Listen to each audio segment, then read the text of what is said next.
আমজনতা উন্নয়ন পার্টির মনোনীত ও মিম সমর্থিত ৩৮ নম্বর কুমারগঞ্জ বিধানসভা কেন্দ্রের প্রার্থী নাসরিন মণ্ডল ওরফে দুলালী আজ এলন্দারি এলাকায় ব্যাপক জনসংযোগ কর্মসূচি পালন করেন। আসন্ন বিধানসভা নির্বাচনকে সামনে রেখে এই কর্মসূচিকে ঘিরে এলাকায় যথেষ্ট উৎসাহ ও জনসমাগম লক্ষ্য করা যায়। জনসংযোগ চলাকালীন প্রার্থী নিজে বাড়ি বাড়ি গিয়ে সাধারণ মানুষের সঙ্গে সরাসরি কথা বলেন, তাদের সমস্যার কথা শোনেন এবং বিভিন্ন বিষয়ে মত বিনিময় করেন। স্থানীয় বাসিন্দাদের দৈনন্দিন সমস্যা, উন্নয়নমূলক চাহিদা এবং এলাকার সার্বিক পরিস্থিতি সম্পর্কে খোঁজ খবর নেন তিনি। এই কর্মসূচিতে উপস্থিত ছিলেন জেলা নেতা মুর্শিদুল সরকার, জুয়েল হোসেন, জালাল মণ্ডল, নূর ইসলাম, আকরাম মণ্ডল সহ একাধিক নেতৃত্ববৃন্দ ও কর্মী সমর্থকরা।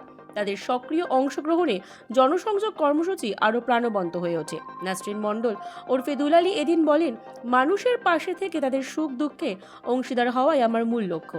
এলাকার উন্নয়ন এবং সাধারণ মানুষের জীবনযাত্রার মানোন্নয়নের জন্য আমি সর্বদা কাজ করতে চাই। আপনাদের সহযোগিতা ও আশীর্বাদই আমাকে এগিয়ে নিয়ে যাবে। তিনি আরও জানান, আগামী দিনে এই ধরনের জনসংযোগ কর্মসূচি আরও জোরদার করা হবে, যাতে প্রত্যন্ত এলাকার মানুষের সঙ্গেও সরাসরি যোগাযোগ স্থাপন করা যায়। কর্মসূচি শেষে কর্মী সমর্থকদের মধ্যে নতুন উদ্দীপনা লক্ষ্য করা যায় এবং সকলেই একযোগে আসন্ন নির্বাচনের প্রার্থীর জয় নিশ্চিত করতে কাজ করার অঙ্গীকার করেন। জেইউপি এবং এআইএম এর পক্ষ থেকে ইনি প্রার্থী হয়েছেন কুমারগঞ্জ বিধানসভা।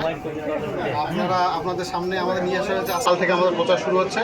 আপনারা ইনশাআল্লাহ সবাই থাকবেন, দিদির পাশে সাথ দেবেন। আপনারা আমাদের ভরসা। আমরা পরিবর্তন সরকার চাইছি, হকের পথে চাইছি।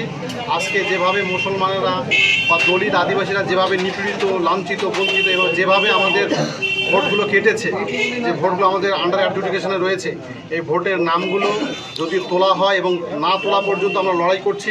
যতক্ষণ তোলা না হচ্ছে ততক্ষণ আমরা আপনাদের সাথে আছি এবং এর পরবর্তী যদি না তুলতে চায় তাহলে আমরা অন্বেষণ করব। আপনারা আমাদের পাশে থাকবেন। নিজস্ব প্রতিবেদন, জনতার কণ্ঠ।